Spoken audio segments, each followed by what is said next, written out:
Assalamualaikum, selamat siang. Perkenalkan, nama saya Dewinta Ali, CGP Angkatan 10, Kabupaten Minahasa Utara, dari SMP Negeri 6 Setapori. Nah, saat ini saya ditemani oleh rekan saya, Bapak Ferdinand Hoke. Hai. Beliau adalah guru informatika di kelas 9 SMP Negeri 6 Setapori. Oke, selamat siang Bapak Ferdinand. Bagaimana kabar hari ini? Selamat siang Bu, puji syukur sehat Bu. Alhamdulillah. Hari ini Bapak, kita akan melakukan percakapan pra-observasi.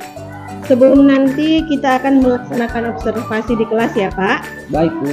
Dan kenapa kita melakukan percakapan pra-observasi? Tentunya sebagai persiapan awal sebelum Bapak melaksanakan kegiatan observasi di kelas, agar supaya nanti Bapak bisa memberikan pembelajaran yang berpihak kepada murid. Baik Bu. Oke Bapak, ada beberapa pertanyaan yang akan saya sampaikan kepada Bapak. Yang pertama berkaitan dengan tujuan. Jadi tujuan pembelajaran yang ingin Bapak capai apa ya Pak? Berdasarkan modul ajar yang saya susun, untuk tujuan pembelajaran saya adalah peserta didik mampu memahami surel untuk berkomunikasi dengan baik. Oke, jadi tujuan pembelajaran yang ingin Bapak capai adalah memahami materi surel untuk berkomunikasi. Nah Bapak, bagaimana dengan area pengembangan yang ingin Bapak capai atau ingin Bapak lakukan observasi? Baik Bu, untuk area pengembangan yang saya ingin capai ada dua, yaitu pengetahuan dan keterampilan. Untuk pengetahuan, siswa memahami apa surel. Kemudian keterampilan, siswa yang akan saya latih adalah membuat atau menerapkan surel untuk berkomunikasi. Saya akan tuntun siswa agar terampil menggunakan surel. Wah, baik sekali itu ya Bapak. Jadi yang saya tangkap tadi Pak, area pengembangan yang ingin Bapak capai ada di aspek pengetahuan dan keterampilan. Nah Bapak, saya ingin mendengar bagaimana strategi pembelajaran yang ingin Bapak terapkan di kelas nanti ketika observasi. Baik Bu, untuk strategi pembelajaran yang akan saya lakukan di kelas, mungkin saya mulai dari model pembelajaran. Model pembelajaran yang akan saya lakukan adalah problem based learning, yaitu pembelajaran berbasis masalah. Kemudian untuk alat yang akan saya gunakan mungkin LCD proyektor, laptop, internet, dan HP. Kemudian metode pembelajaran yang akan saya terapkan mungkin bisa diskusi kelompok agar melatih kerjasama anggota kelompok untuk saling membantu dalam segala situasi dalam pembelajaran. Kemudian saya akan menyelipkan ice breaking dalam pembelajaran agar supaya di jam-jam tertentu siswa menjadi semangat untuk belajar. Dan tentunya pembelajaran akan saya lakukan di kelas adalah pembelajaran berdiferensiasi yang saya susun berdasarkan pemetaan dan tes diagnosis awal. Saya lakukan sehari sebelum pembelajaran.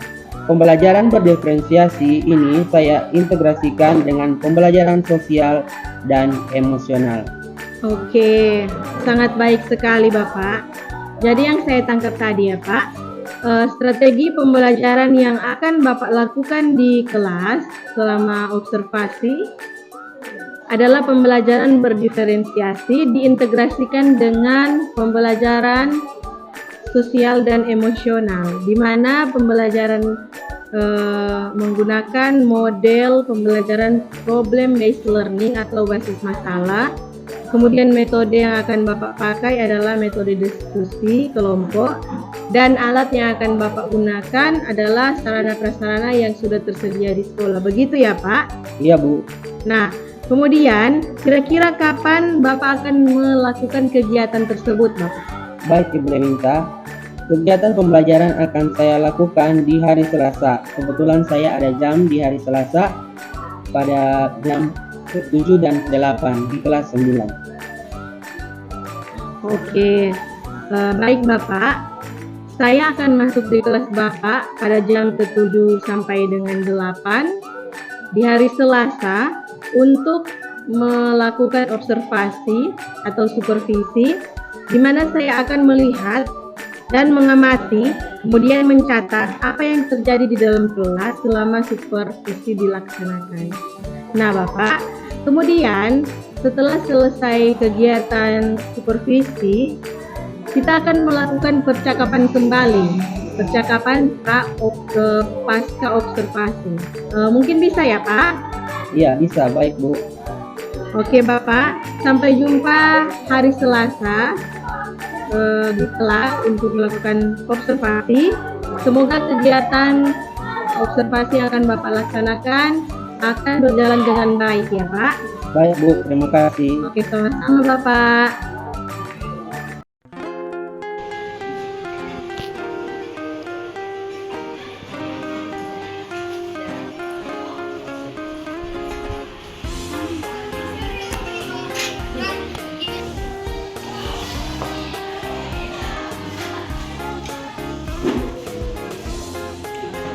Selamat siang semuanya. Siang, Bu. Apa kabar hari ini? Luar biasa. Baik, pada hari ini kita akan memulaikan pelajaran kita yaitu teknik informatika. Sebelum kita masuk pada pembelajaran, kita buka dengan doa. Mari satu orang Mariana pimpin doa. Teman-teman sebelum kita belajar mari kita berdoa. Karena ada yang kita berdoa mungkin atau kembali berdoa sampai Tuhan sekali akan berdoa kita di hari dan bisa bersama kami. Terima kasih Mariana. Sekarang Pak Guru akan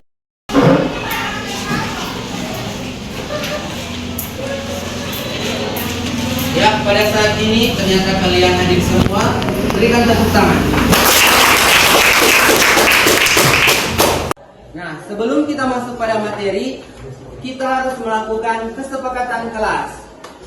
Tadi sudah dibagikan kertas, tulis di situ kesepakatan kelas. Jadi selama pembelajaran, tulis di situ apa saja yang tidak bisa kita lakukan selama pembelajaran. Misalnya, berdiskusi tanpa diminta, atau berbicara, bermain handphone. Sudah semua sudah tulis? Sudah. Silakan tempel di depan.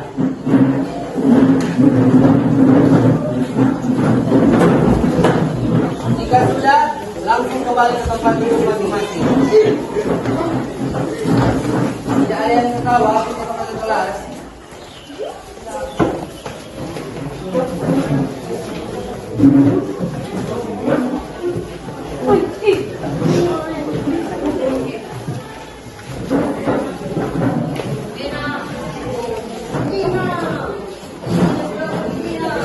Kalau sudah, silakan duduk ke tempat duduk masing-masing. Bahas, silakan duduk. Baik, kelas 9 kalian sudah membuat kesepakatan kelas. Sudah kalian tempelkan di depan. Sekarang kita masuk pada materi. Materi kita hari ini yaitu tentang surel. Jadi tujuan pembelajaran kita yaitu memahami dan mempraktekkan surel untuk berkomunikasi dengan baik. Pada minggu lalu, baik, sebelum kita masuk pada pembelajaran, kita akan melakukan ice breaking. Pak Guru jemput semua bangkit berdiri.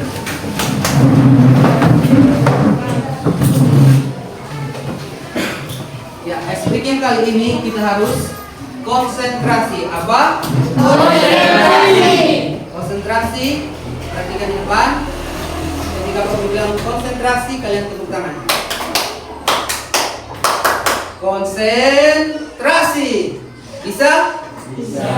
Konsentrasi. Konsentrasi. Konsentrasi. Konsentrasi. Kita akan masuk pada materi. Materi kita hari ini yaitu tentang surel. surat elektronik.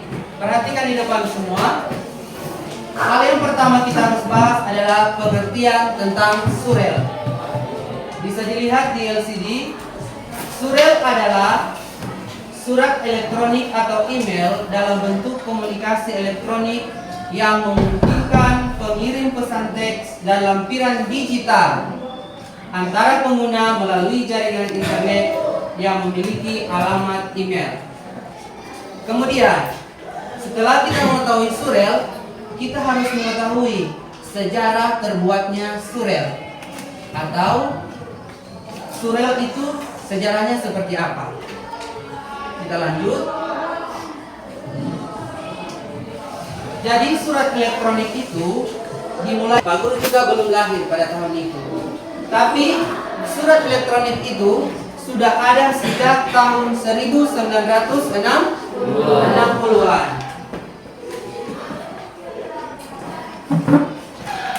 Ya, surat itu memperkenalkan konsep komunikasi melalui jaringan komputer. Jadi komputer pada zaman dulu itu bentuknya tabung. Ada yang masih ingat televisi zaman dulu bentuknya tabung? Ya, televisi zaman dulu itu layarnya seperti layar komputer, bentuknya tabung. Belakangnya besar dan layarnya cembung. Layarnya cembung. Tapi sekarang bisa lihat contoh di depan. Ini adalah salah satu perangkat komputer. Ini adalah Chromebook. Jadi layarnya sudah slim dan sudah tidak lagi dalam bentuk tabung. Nah, itulah perjalanan terbuatnya surat elektronik. Kemudian, apa itu fungsi surat elektronik? Jadi, setelah kita tahu apa itu surat elektronik, sejarah terbuatnya surat elektronik, kita harus mengetahui apa itu fungsi dari surat elektronik. Jadi kalau tidak ada fungsinya, untuk apa kita belajar surat elektronik? Jadi harus ada fungsi. Fungsi yang pertama, kita baca bersama-sama. Fungsi pertama apa semuanya? Pengiriman dokumen digital. Pengiriman dokumen digital. Jadi kalau digital itu sudah bentuk elektronik, so nggak perlu lagi orang mau tulis-tulis di kertas, tulis di kertas panjang lebar. Kita sudah. Apa di sini? Jadi surat elektronik ini dalam bentuk digital berupa file seperti dokumen, gambar, atau video, kita bisa kirimkan secara elektronik. Kemudian yang kedua apa? Pemberitahuan dan pengingat. Ya, pemberitahuan dan pengingat. Fungsi ini memungkinkan pengiriman pemberitahuan penting tentang status pesanan atau informasi. Jadi misalnya di bawah sini ada informasi biasa di bangku jaga sini, informasi misalnya tentang kesehatan, lakukan vaksinasi di puskesmas atau posko kesehatan. Kalau pernah di situ ada posko kesehatan. Jadi kalau sudah ada surat elektronik, tidak perlu lagi untuk datang ke rumah satu, beritahu ke rumah satu, tapi bisa menggunakan surat elektronik, dikirimkan lewat email. Kemudian yang ketiga, baca sama-sama. 1, 2, 3. Pemasaran dan promosi. Pemasaran dan promosi. Misalnya, apa ini? Tadi apa? Vano. Misalnya, Vano punya usaha ayam. Kalau Vano punya usaha ayam, Vano tidak perlu lagi mau ke rumahnya dealer. Jadi Vano promosi di elektronik. Vano cuma kirim email Pak Maria atau Pak dealer. Dealer ini kita pilih ayam-ayam, foto atau video. Jadi tidak perlu lagi Vano tulis kertas, kita jual ayam, tempel pada rumah kita jual ayam. Hanya bisa dipromosikan lewat surat elektronik. Boleh paham? Jadi Vano mempromosikan usahanya lewat surat elektronik. Kemudian yang keempat, apa semuanya yang keempat ini? Arsip digital. Arsip digital.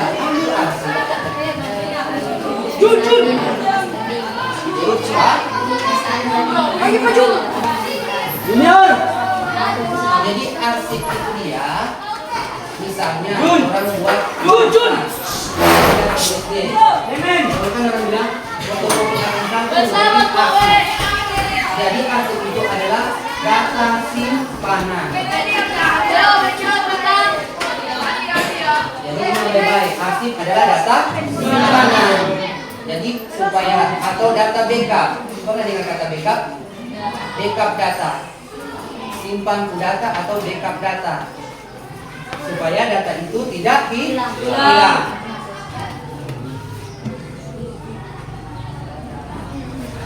Kemudian manfaat elektronik. Tadi kan fungsi, sekarang apa DP manfaat? Jadi di sini dijelaskan manfaat surat elektronik untuk aktivitas kehidupan sehari-hari, kebutuhan jual beli online atau pekerjaan yang lainnya. Pak Guru kasih contoh. Untuk zaman sekarang, untuk mencari pekerjaan, kalau kalian sudah lulus SMA atau SMK, kalian akan mencari kerja. Misalnya belum dapat lanjut kuliah atau mau kuliah sambil kerja.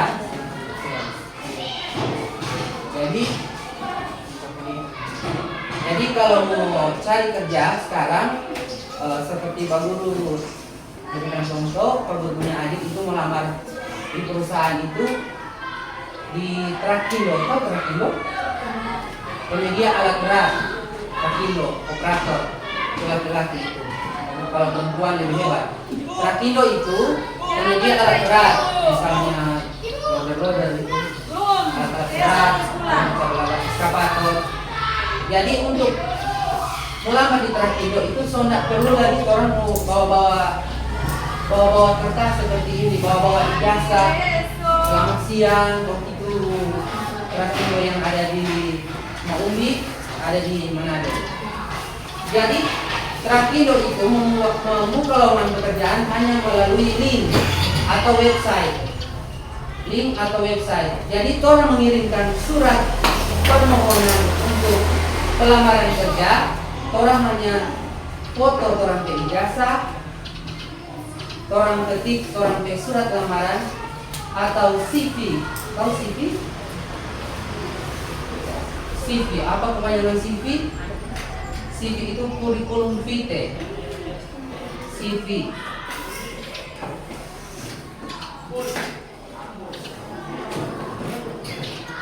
Ini CV. CV. Apa CV? Kurikulum vitae. Jadi di CV itu ada informasi pribadi, ringkasan profil, riwayat pendidikan, pengalaman kerja, keahlian dan kualifikasi, sertifikasi dan kementerian, aktivitas dan pengalaman. Jadi kalau melamar pekerjaan harus ada apa? CV, kurikulum vitae. Jadi orang susun orang CV, orang foto atau orang ketik, orang CV itu kalau orang mau melamar pekerjaan sekarang paling banyak itu di perusahaan besar, misalnya ada perusahaan di Papua yang besar sekali itu Mas, ada di Medan ini, ada Freeport, itu orang yang lagi happening sekarang toh, happening sekarang. Kita kerja di Medan kita banyak duit. Perusahaan-perusahaan itu berapa persen itu milik luar negeri. Jadi Freeport itu hampir 50% itu milik Amerika. IWIP itu hampir 50% itu milik Cina. Jadi kalau orang mau melamar pekerjaan, orang suka gaji banyak, orang membahagiakan orang saudara, orang tua, orang membuat CV itu. SD Impres Tiwo. Masuk 2000 berapa, tamat 2000 berapa. Profil dulu ke atas, nama, Lori apa, tempat tanggal lahir, baru riwayat apa tadi yang kedua? Pertama informasi pribadi, jadi nama seperti biodata. Kemudian yang kedua ringkasan profil. sama seperti itu. Kemudian yang ketiga riwayat pendidikan, jadi SD, SMP, SMA. Mana riwayat pendidikan itu taruh di CV. Kemudian pengalaman kerja, pernah bekerja di sini selama berapa tahun. Kemudian keahlian dan kualifikasi, oh kita ahli di IT, kita ahli membuat Microsoft Word, Microsoft Excel. Pak Guru pernah ajarkan tuh itu di kelas 8? Kemudian sertifikat dan pelatihan. Misalnya seperti teman Dika itu juga ikut pelatihan bola. Kalau ada apa dorong berapa sertifikat, penghargaan. Jadi kalau CV itu dikirim dalam bentuk surel atau surat elektronik. Surat elektronik itu dikirimkan ke perusahaan.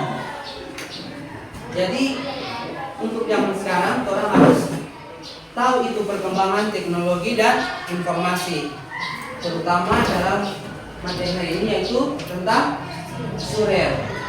Jadi kirim email ke Indomaret, ke Alfamart, ke Trakindo atau perusahaan-perusahaan besar yang Pak Guru sebutkan tadi, ke IWIB, ke Freeport.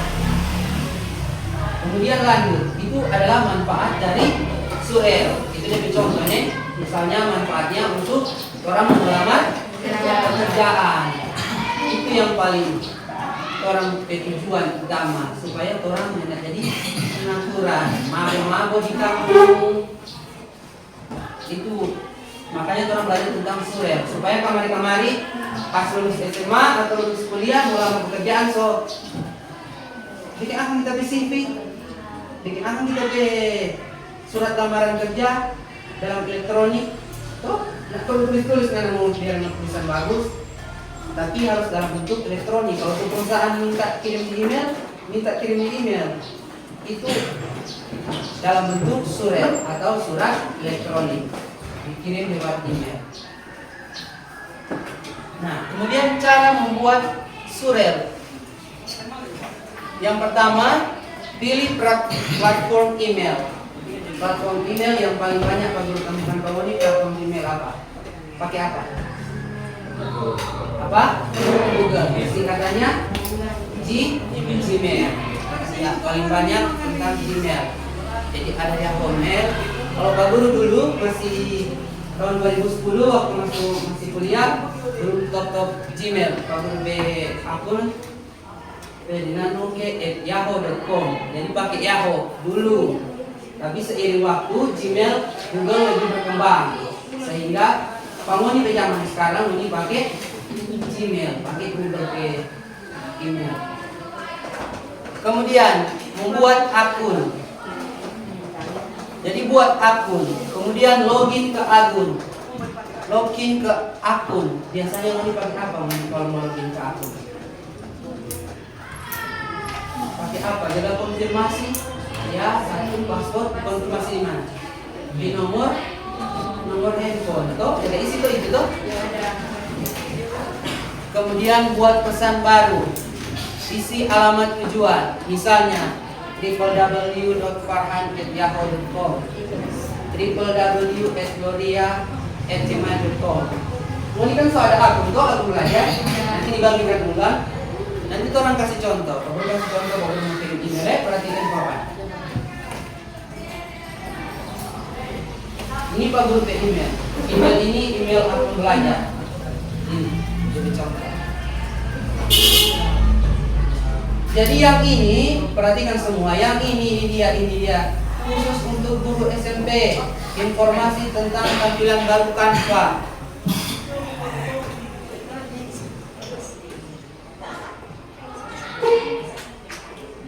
Ini Fadila apa ini? Email. Pak Guru ini membentuk email ini. Ini dia. Ini surat-surat elektronik. Pak Guru kasih contoh ya. Pak Guru mau kirim email ke ini, membuat email, tulis email kepada. Misalnya ini emailnya.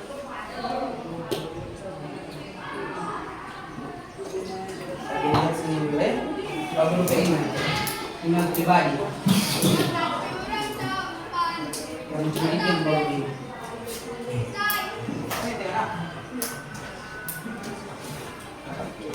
perhatikan semua di papan. Nanti mau di praktek, mau bikin email.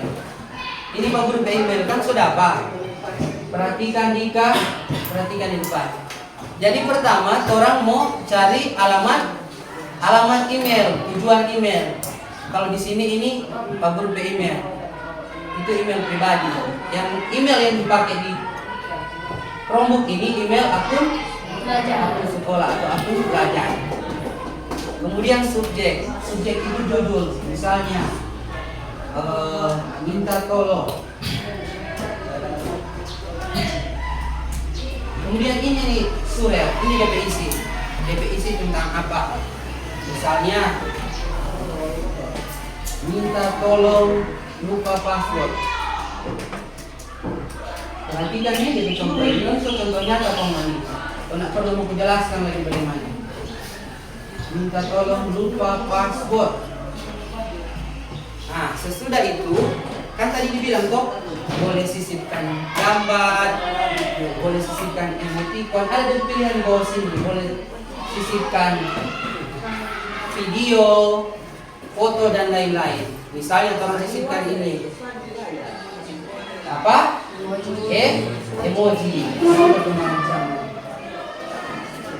apa itu? Di situ. Kemudian, misalnya orang taruh foto. Sini kan ada ya? Ada yang di foto. KTP. Ini.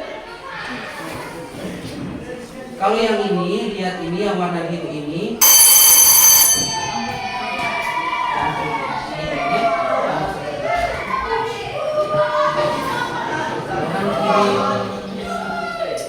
Kalau ini surat, misalnya tadi itu CV, biasanya orang kirim dalam bentuk PDF. Ini PDF ini. Ini PDF, ini dokumen.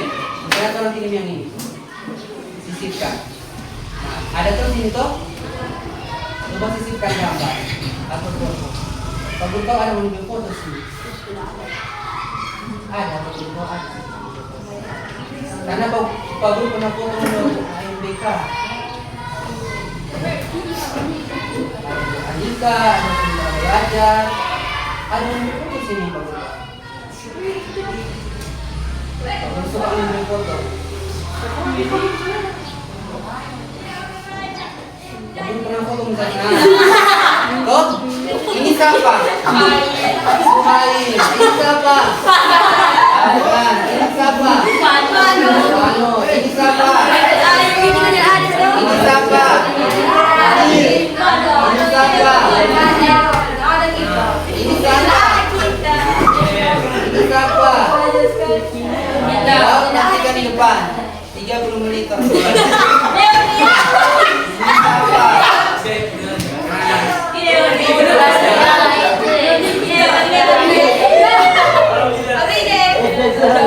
Jadi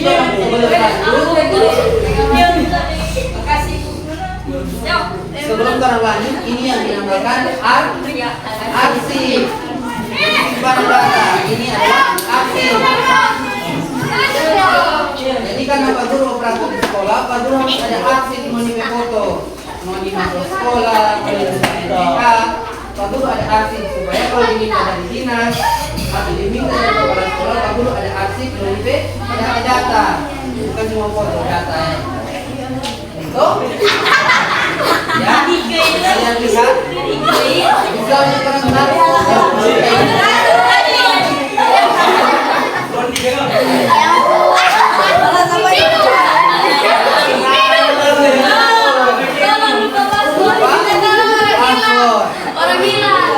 gambar ini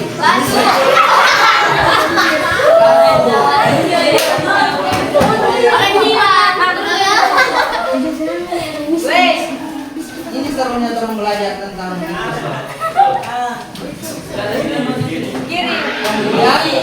masih banyak lagi mudah-mudahan kita pelajari selanjutnya. Kemudian jadi kalau Sekarang kalau belum bagi orangnya tidak mau dapat komentar, orangnya berbeda edit. Tapi sekarang ada pilihan untuk mengirim. Kita lihat di ada. Kalau melihat itu, perhatikan papan di LCD. Kalau cuma melihat, yang menerima surat elektronik, akun mana?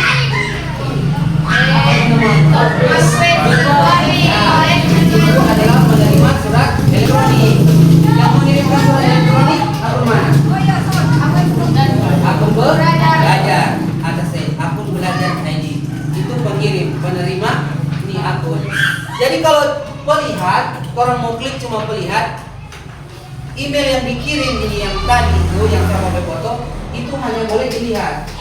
Kalau pengomentar hanya boleh dikasih komentar. Tapi kalau orang klik editor, bisa diberi komentar, bisa ditambahkan foto, bisa diedit. Kemudian kalau jangan diberi akses berarti tidak bisa diakses. Tapi kalau bisa diakses bisa. Ini sudah dikirim. Apa dikirim? Sekarang kalian sudah berdiskusi. Sekarang Pak Guru mau bertanya di kelompok 2, kelompok Sania dan kawan-kawan. Pak Guru mau bertanya, satu orang berdiri untuk menjawab. Apa yang dimaksud dengan surel? Silakan kelompok 2.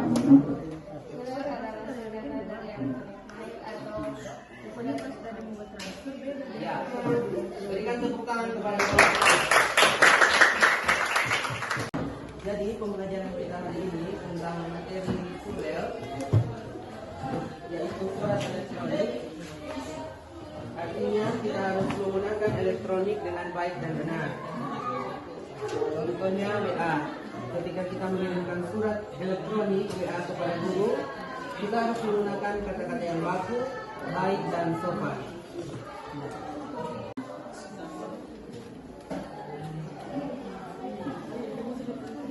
Jangan tertawa.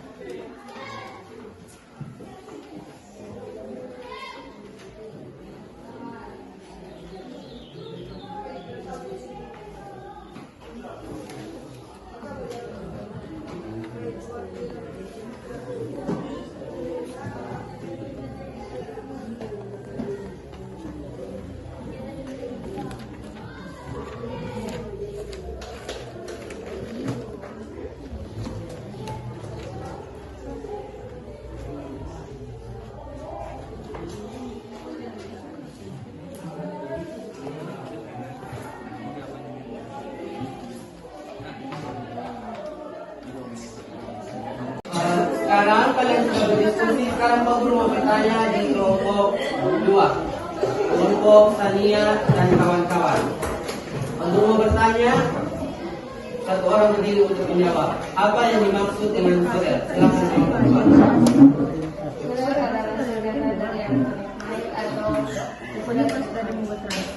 Ya, berikan tepuk tangan kepada kelompok. Surat elektronik. Yang pertama seperti tadi contohnya di kemudian ya email, inbox.com. Jadi jenis surat elektronik Hotmail, web-based email, data email forwarding. Kemudian kita terakhir kita harus menyimpulkan pelajaran kita hari ini. Jadi kesimpulannya, dengan berbagai jenis surat elektronik, dengan berbagai jenis hal-hal yang kita bisa buat untuk membuat surat elektronik, itu akan menjadi salah satu alat komunikasi yang paling efektif dan efisien. Kenapa dia efektif? Karena tinggal ketik. Kenapa efisien? Karena efisien apa efisien? Menghemat apa kalau efisien? Menghemat waktu, menghemat uang. Orang tidak perlu beli kertas, di dalam dunia digital. Ya, sampai di sini materi kita hari ini. Untuk selanjutnya dipelajari di rumah, diulangi materi kita. Minggu depan kita akan masuk pada materi baru. Ya, diucapkan terima kasih. Sekarang untuk menutup pembelajaran kita buka dengan doa. Kita harus tutup dengan doa. Untuk doa penutup, minta kesediaan dari Caca untuk doa penutup.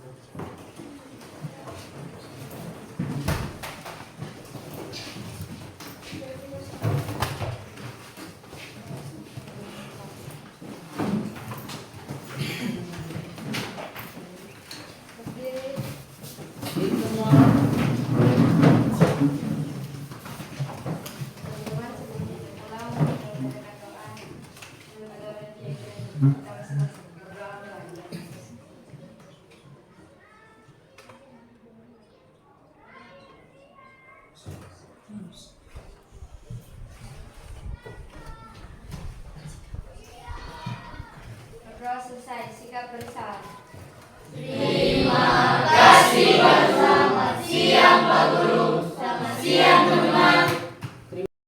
Yang pertama cuma otot cium tangan.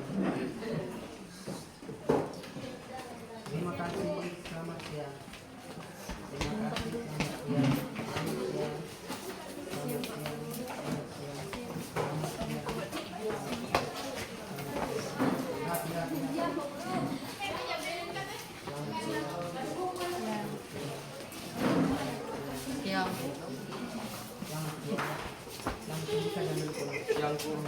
Siang, Bu. Menimbang.